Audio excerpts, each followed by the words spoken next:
Magandang gabi sa ating lahat ng minamahal nating mga viewers. Lalo na sa mga supporters natin dito sa YouTube.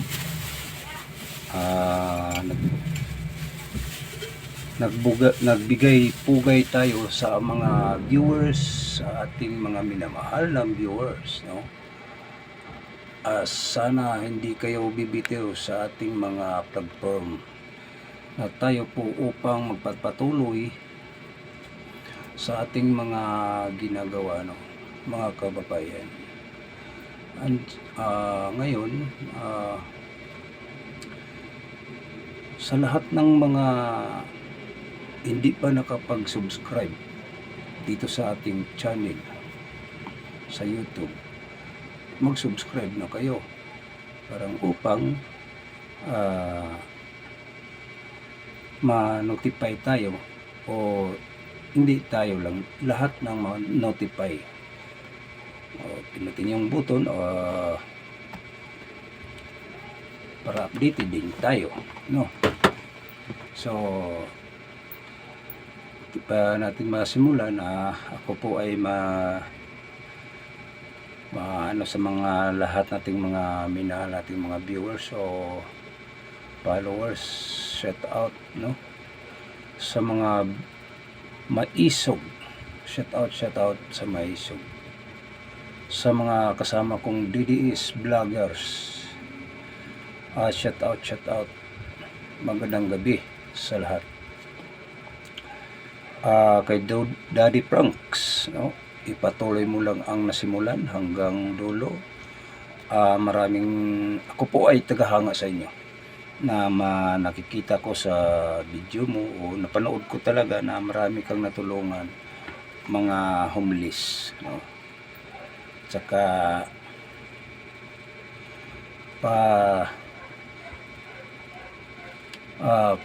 ano naman, Kuya Dads Planks, pa shout out, shout out din kay Daddy Franks, sa shout out sa mga lahat ng mga alaga ni Daddy Franks, mga homeless, mga ano, kasama niya sa mga beneficiary, lalo na sa iyong asawa. Salamat sa mag-asawa, no, na kayo po ay binigyan ng diin sa ating may kapal na tayo po, o kayo nga ginawa ng instrumento nga kayo po ay mag-rescue sa mga medyo nawala ng pag-iisip, no? Tinatawag nga naligaw ang landas sa ating lipunan. So yun, ako po ay magpasalamat sa inyo, sa mga na-rescue ng homeless, no? Daddy Franks, shout out, no? Sa lahat ng mga followers mo, viewers mo sa YouTube, sa mga dahil sa reels mo, sa lahat, sa mga OFW, sa mga followers, no? Salamat sa kanila, ay lagi kayong nagsuporta, no? Alang-alang naman sa mga na-rescue ni Kuya Daddy Franks. O ito pa rin sa mga OFW na mag-ingat tayo lahat, kasi kayo ay pinaka biyaya sa ating bansa. Kayo ay bilang mamamayang Pilipino nga nagsikap sa ibang bansa upang magpapatuloy sa mga pag-unlad sa ating bansa, no? Kasi kasalalay din ng buhay nyo sa ating bansa o sa ibang bansa, at malaki, kaya sinasabi ko sa malaki kayong inaambag sa ating bansa, no? Although ninanakaw na nga yung pera, ha? Limpak-limpak ng pera na walang patutsada, ay naku po. Unang-unang lumitaw si Ontiveros, unang pangnakaw sa PhilHealth. Yung umano naman ay kawalang hiya-hiya naman to si Martin Romualdez, pati si Bongbong. Ano ba yung ginagawa nitong mga nandiyan sa lipunan na tayo pa man nagbigay nila ng karangalan o tayo ay nagbigay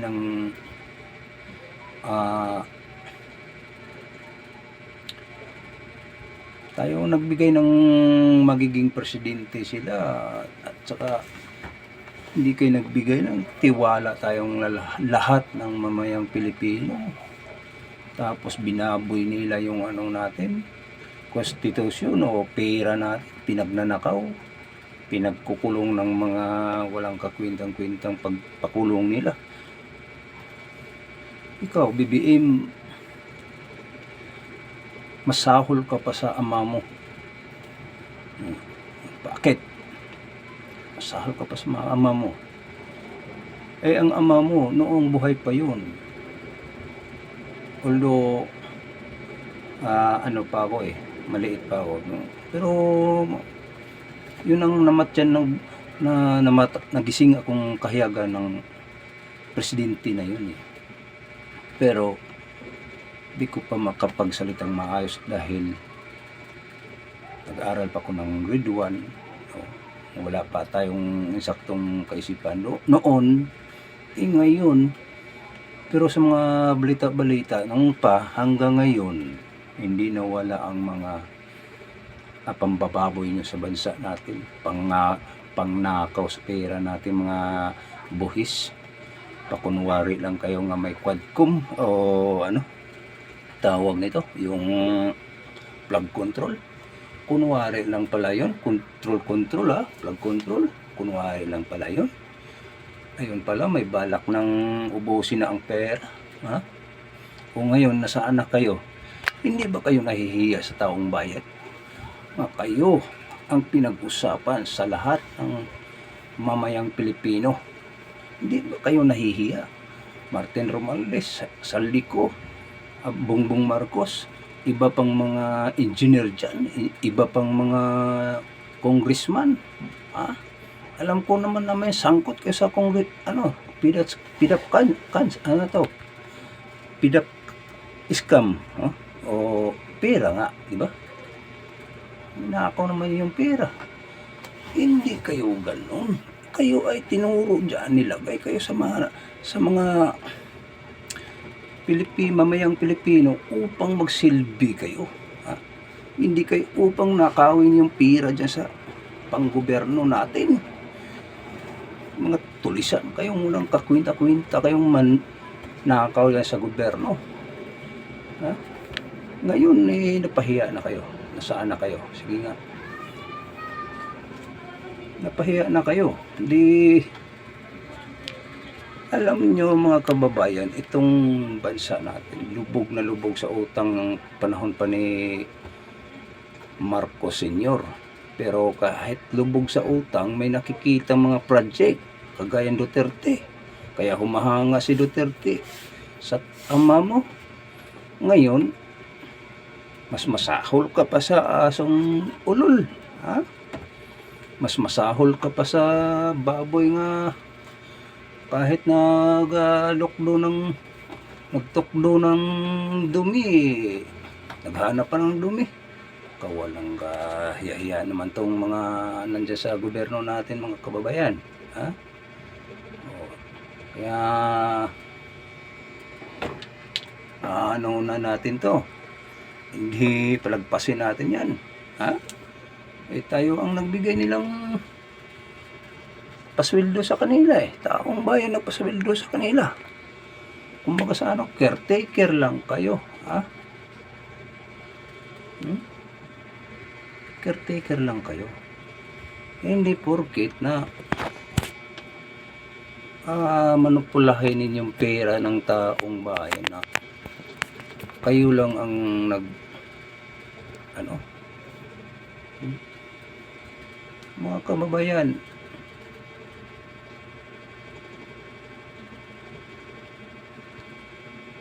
ito namang ano natin, ha? Ay, nako.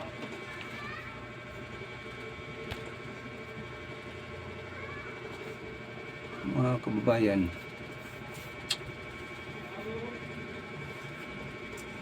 hirap kasi itong ano natin, na pinagnanakaw ng pera nila natin, nabulol-bulol na. Kung mahihirap lang mangnakaw, kahit siguro 3,000, 4,000, kinukulong na yun. Oh? Pero yung nandiyan sa, yung nilagay natin sa gobyerno, tayo pa ang nagpapasakop, ninakaw pa nila. Diba, mga kababayan? Ha? Ninanakaw pa nila. Tayo ang naglagay ng dyan sa posisyon. Ha? Ngayon, nung nakaupo na sila, ay ba, may something talaga sa mga ano na ito. Ito si Jinggoy, kailang bisis na yan, ha? 2 bisis na yan nakulong, isang bisis na kulong.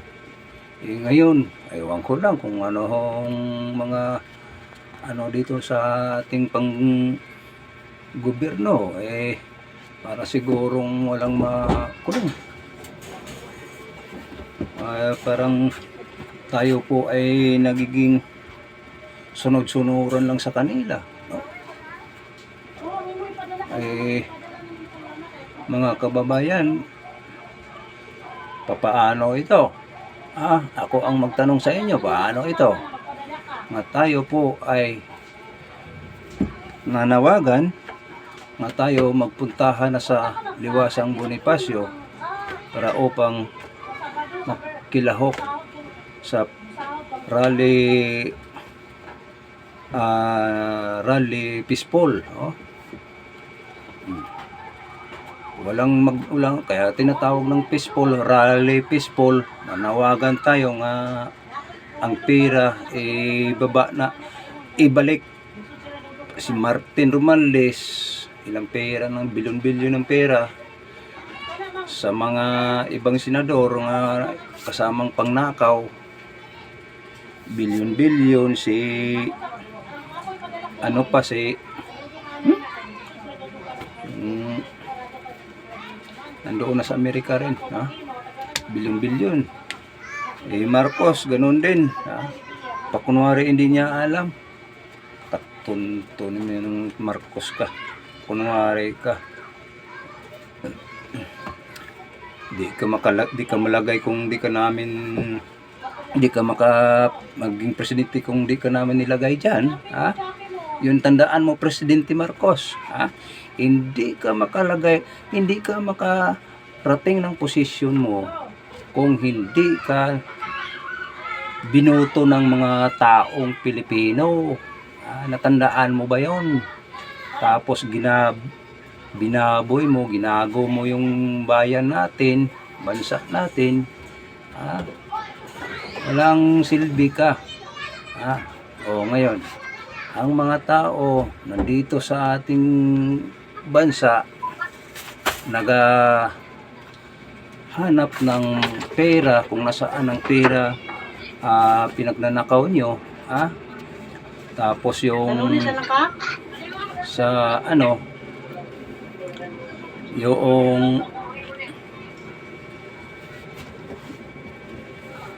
yung mga pinagagawa nyo, no? Kami hindi titigil dito sa social media pag daldal o sa pag-rally dyan sa ating mga kasamahan na nanawagan din na ang mga Pilipino ay magsama-sama na. Pero kung ayaw naman nila, parang walang pakialam, ay kasama na kayo sa pangnakaw sa gobyerno, sasabihin ko na lang dito. Pag kayong hindi nagpakialam sa ating bansa kung anong nangyayari, para kayong binayaran kayo ni Marcos, ha? O, sige nga, mag-comment kayo. Binayaran kayo ni Marcos kung hindi kayo makilahok sa ating peaceful rally. Bakit nagtawag natin peaceful rally? Dahil ang ating pera ubos na, ha? Hinati-hati nila ni Martin Romualdez, Saldico, iba pang mga senador. Oh, may nasangkot ng mga senador, pinangalanan na, ha? Pinangalanan na ang mga senador. Oh. Diba? Di pa po. Kayong mga senador, di ba kayo nahiya dyan? Di ba kayo na ano sa sarili nyo? Yung mga anak nyo, pinakain ninyo sa nakaw? Ha? Oh, pinakain ninyo sa nakaw? Yung kayong mga senador, ha? Yung mga anak, paparehan man tayo, may mga pamilya. Oh, pinakain ninyo sa nakaw yung mga pamilya niyo. Ha? Oh, hindi kayo mahiya. Oh, ngayon, buong bayan narinig yung mga anomalya nyo, no? Kahit saan ng sulok ng mundo, alam ng taong mamayang Pilipino. Di ba kayo nahiya? Ha? Pero kung siguro kung mangnakaw lang ng mga 2 kilong bigas o anong nakawin, pahuli na siguro sa pulis, pakulong na. Pero kayo, ha? Wala kayong silbi sa bayan. Mabuti pang mababa na kayo dyan, ha? Kayong mga senador nga maliban kay Dante Marcolita, ay di yan mangnanakaw kasi kilala na namin yan, ha? Hindi na nga ninyo pinapurma si Dante Marcolita sa pag ano ng kaso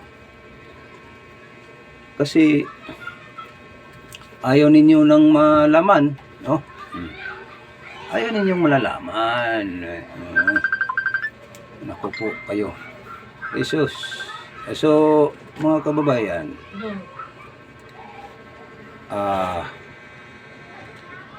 ang masasabi natin, bababa na lang kayo, ha? Bababa na lang kayo. Huwag na kayong mag-antay nga ang taong bayan maging magagalit pa sa inyo. Kunwari lang kayo nga may plug control, ay wala pala. Ano? Yung hindi pa nakapag-subscribe, mag-subscribe na kayo, ha? Para upang tayo ay magiging notify, ha? So maraming salamat, ha? Maraming salamat sa inyong pagsubaybay sa ating YouTube channel, no? Ang importante tayo po ay na makarating itong video na sa bawat mamayang Pilipino o mapansin ninyo, no? Na uulitin ko, ang mga senador walang hiya, no? Walang utang na loob. Alam naman nila, mga pamilyado sila, yung pamilya nila pinapakain sa nakaw nilang pera. Yun, ha? Magkamali ako, hindi. Totoo naman yun. Kasi nabanggit na yung mga pangalan doon sa Senado. May imbestiga na, may nagsalita na. Huwag na kayong pamangmaangan pa. Huwag na kayong magsinungaling pa. Sos, kasama na rin yan si nako, mahirap. Huwag niyong pakainin sa nakaw yung pamilya nyo. Di ba kayo nahiya? Wala na mga budget sa PhilHealth, wala nang budget sa mga general hospital, mga ano na hinayaan lang ninyo, no? Kinuha pa ninyong mga budget. So ang mga mayang Pilipinong mahihirap, kung magkamatay na ay wala na, imbis mabubuhay, matiwas, mamatay na lang, di ba? Ganun lang talaga ang ano. Hindi na napakita si Marcos ngayon, nasaan na kaya? Akala niya di niya sugurin. So shout out sa ating mga lahat ng mga viewers, minamahal nating viewers. Shout out dyan sa mga OFW, mag-ingat kayo. Shout out dyan, magandang gabi. Sana naligtas kayo sa kapahamakan. Kayo pa man ang malaking ambag sa ating bansa. So dito na lang tayo hanggang maraming salamat. So enjoy.